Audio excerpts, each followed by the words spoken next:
Let's talk about podcasting for local business owners.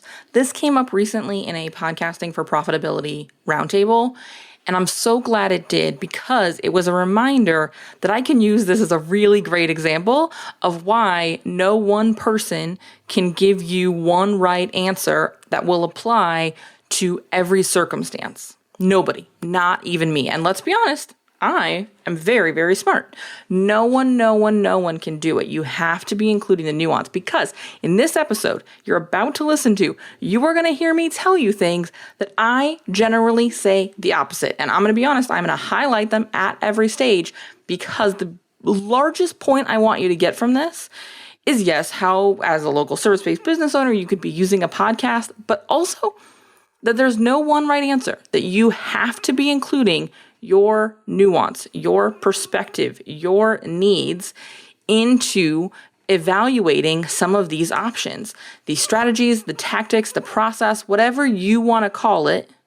You've got to be factoring in the nuances, the shifts that are unique in your business. Let's get into it.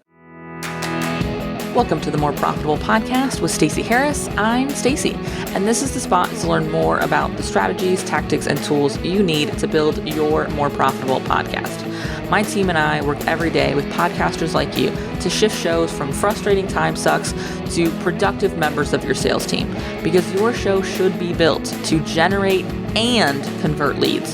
So let's get into it. By listening to this podcast and being here, I already know you're on board with the idea that podcasting is a powerful way to generate, educate, and convert right fit clients.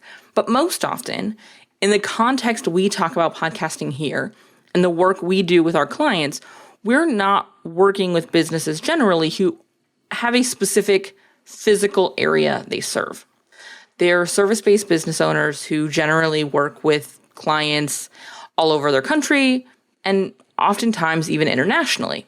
Recently, though, we had someone join us for a Podcasting for Profitability roundtable, which, by the way, we have another one coming up. So make sure you head over to uncommonlymore.com/roundtable to reserve your seat and submit your question. I'm super stoked to be doing it again this month. So check it out. Anyways, we recently had someone join us and they brought up the idea of, could this work for a local service-based business? They themselves were a local service-based business owner who can potentially work with clients outside of their area, but their focus really is in their local network. In fact, they have built their business up until this point really mostly without sort of the normal trappings of an online business. They haven't done a ton of content. They've got a website. They've got a social presence. But there hasn't really been a big content element to their website. And what was interesting to me is the main goal, the main pull for this was as a way to feature some of the people they regularly refer business to. And I thought this was incredibly interesting.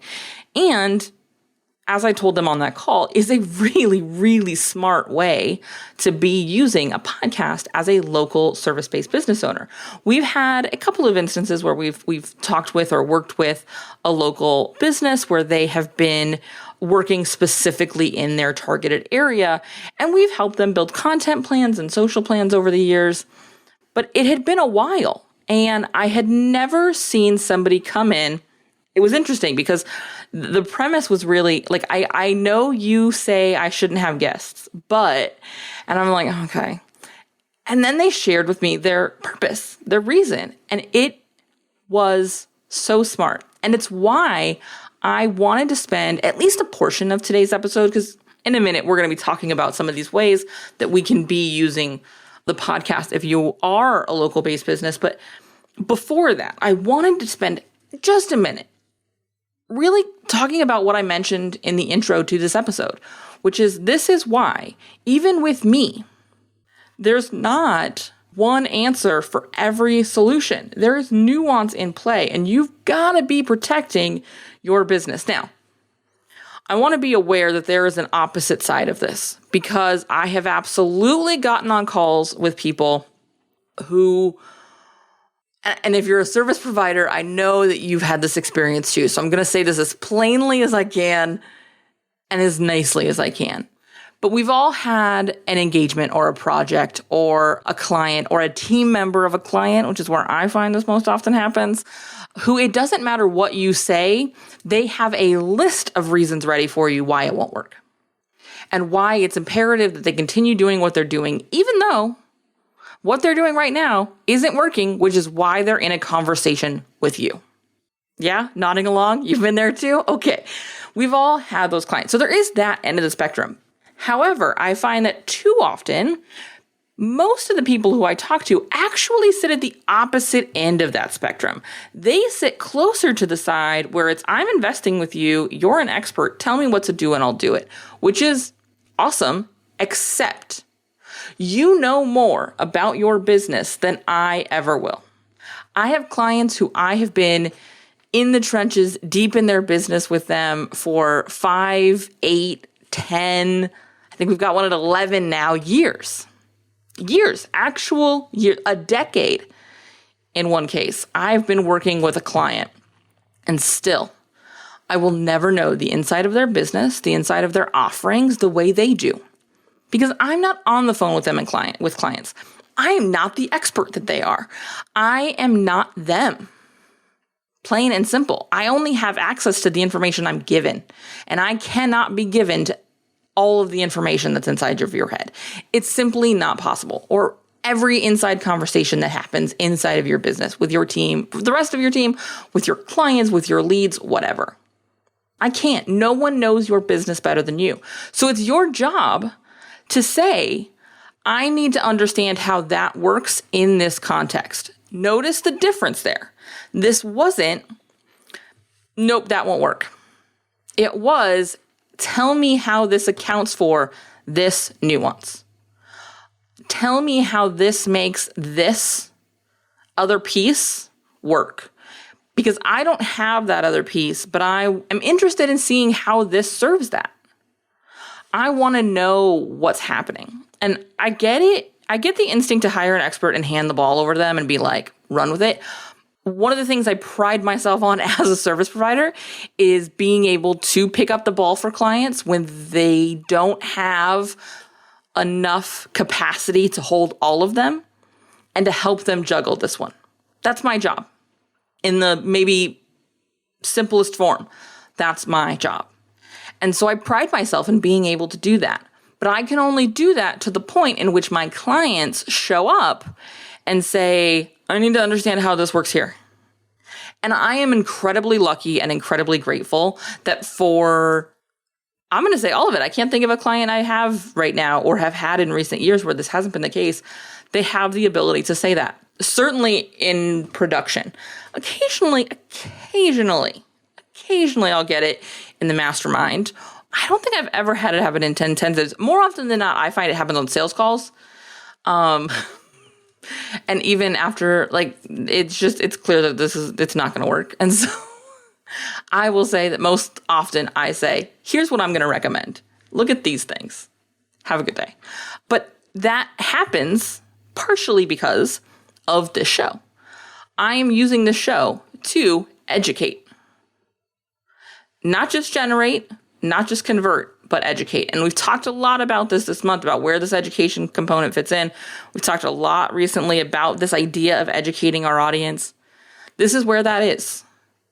It's me, doing stuff like this, where I say, you not only have permission, but I have the expectation of you that you are going to present me with the nuance that might make something I'm suggesting not work.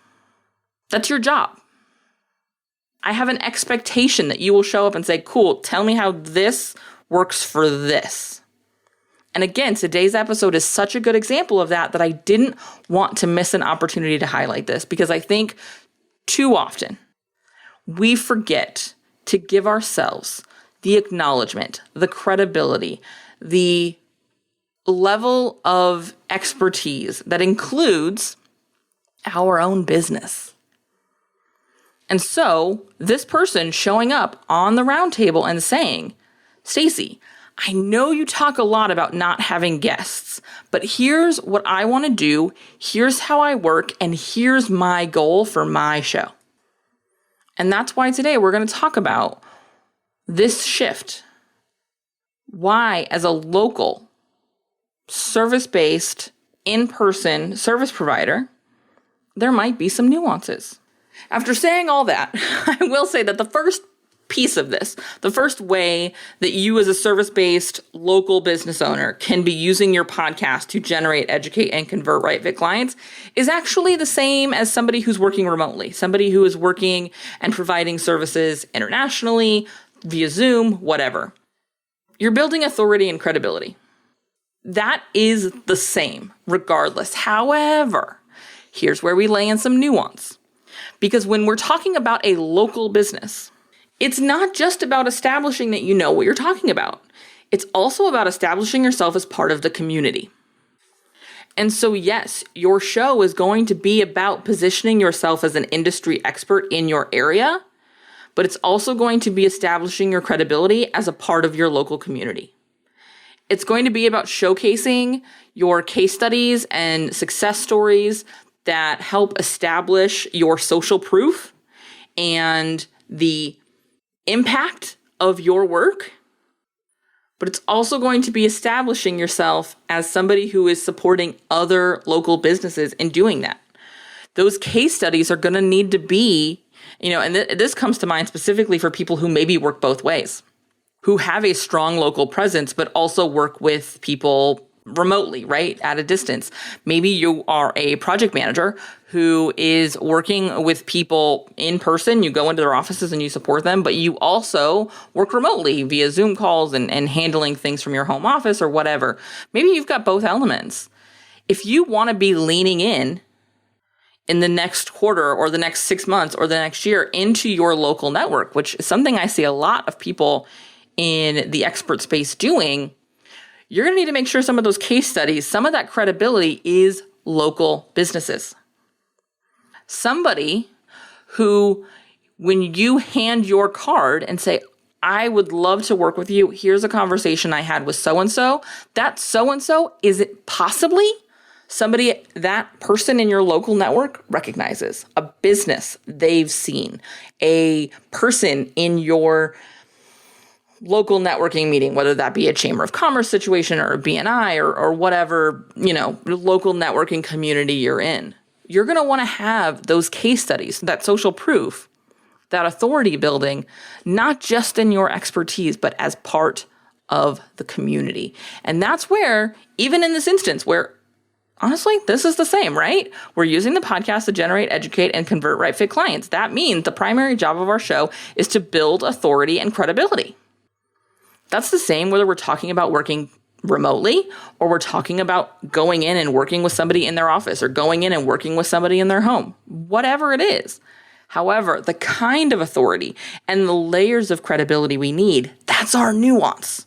That's where, again, it's our job as the business owner, because nobody knows our business like our business, to apply that nuance and say, I gotta be speaking to the locals, right? I gotta be speaking to the peeps who I run into every Thursday at my BNI meeting, or who I see every third Wednesday at my insert networking group here.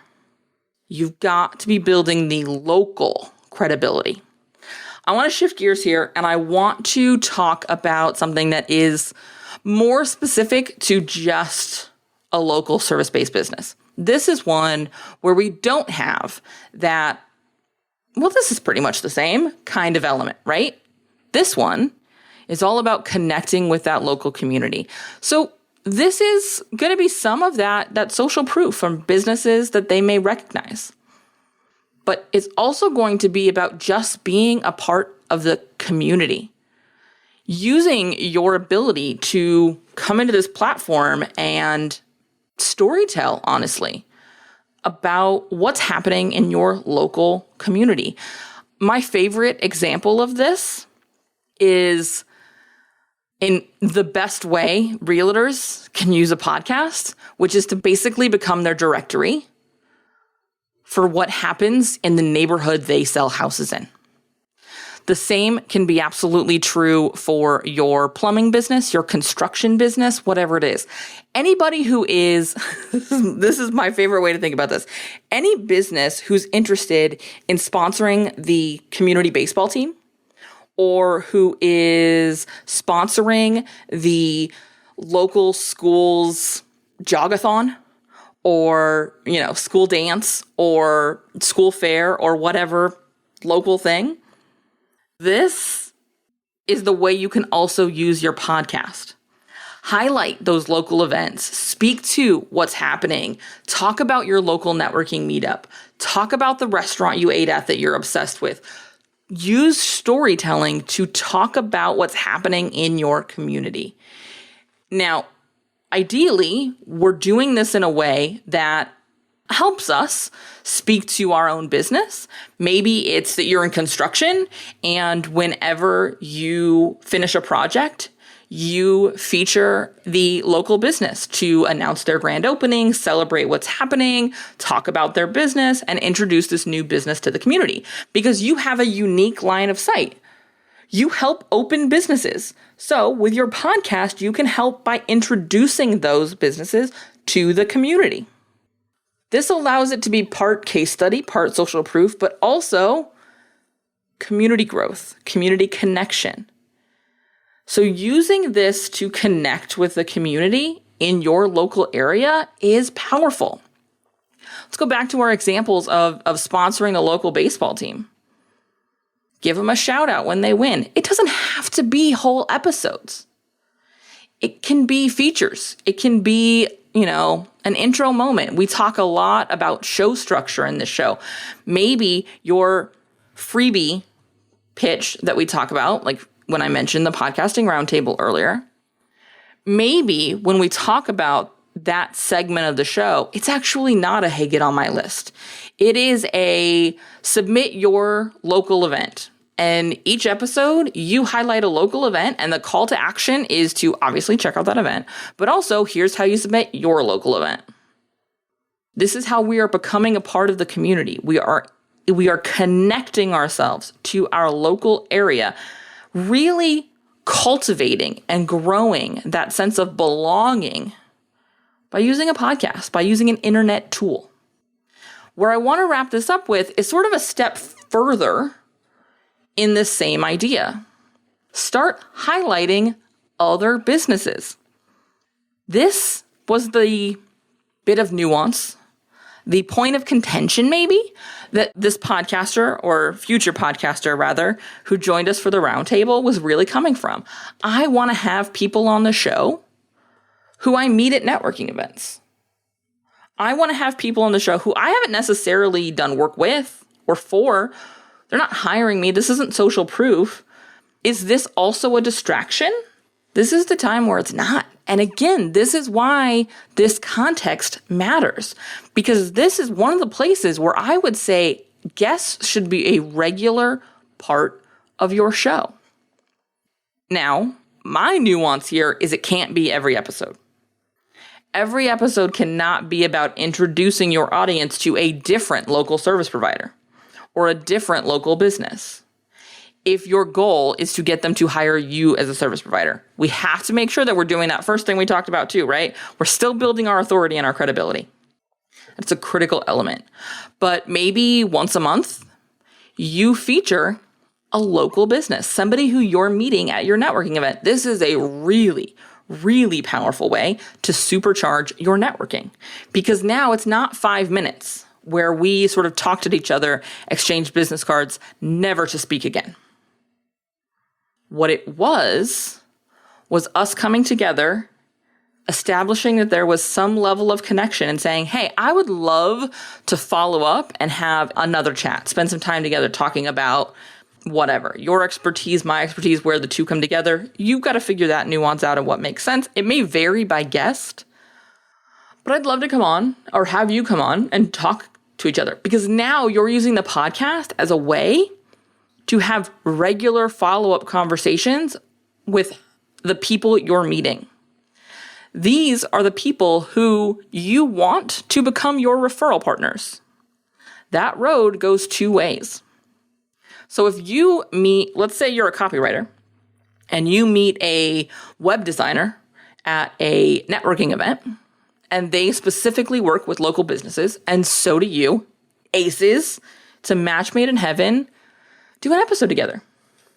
We have a lot of crossover. We can talk about how our expertise has come together, and that's going to be a huge benefit to us building on our credibility, us building authority. It is us having a leveraged coffee chat because we're going to share it with others. And so that they can hear about our expertise, so that they can hear about how we work with clients, so that they can hear what other opportunities they have to work and support businesses in their local community. This is how I want you to be using nuance in your show, is how do I shift these big ideas, these big possibilities, these sort of 10,000 foot tactics and tools that are being broadcast to me as the only way to get results. How do I refine them? How do I bring them to a place that works inside of my needs? And I hope if you got nothing else from this episode, it was that. And I want you, if you're listening to this episode and you're like, oh, I'm not a local service-based business owner, great. This is a great exercise for you to look at. How can I make that information that wasn't necessarily for me work for me? Maybe it's that last piece about building relationships, and your local network isn't local. Your local network is online. You would regularly have coffee chats with people you meet on LinkedIn. Great. How can you be turning them into a semi-regular feature on your show? Where can you be leveraging that kind of networking, even if you're not a local business? And for those of you who are a local business, I hope that you got the insights to be better using your show, which feels too big, which feels like, well, it goes out to the whole world. How is that helpful? To really speak to the people in your neighborhood, because now you have something worth sharing with them. You have a connection point for them right there in their own backyard. If this is something you are looking for support to figure out, if there are nuances that you know you have, but you're having a hard time figuring out how your nuances fit into the kinds of strategies we talk about, the kind of tools we talk about, the kind of tactics we talk about on this show, it's a really good use of a podcast strategy intensive. Let's sit down and let's build your content plan that works for your nuances, but still builds the assets we talk about on this show that you need to be generating, educating, and converting right fit clients into your business. Not just building them a fantastic distraction, because that's not what we want to be doing. It's not good for anybody. Not good for us, not good for them. Head on over to uncommonlymore.com/intensive, and you and I can have a chat about if this is the right place for you and how we can together build you a more profitable podcast plan with the podcast strategy intensive. Again, uncommonlymore.com/intensive to book yours. And I'll see you right back here next week. Thanks so much for listening to the show. Remember that content consumption does not make changes. So commit to doing something from today's episode. Maybe it's taking action on what we talked about. Maybe it's reaching out to me and learning more about podcast strategy intensives or what podcast production looks like with our team. All of that is over at uncommonlymore.com. And if you haven't yet signed up for the podcast newsroom, I want to remind you that is a great next step. If you're not really sure what comes next, hang out over there. Get those exclusive private episodes. That's over at podcastnewsroom.com. And the last favor I will ask, because social proof is endlessly important for sure, is to leave a rating or review for the show. If you go to ratethispodcast.com/more, that's the easiest way to do it. But I would love to hear what you thought of the show, what you think of the show, and if the show has been helpful for you.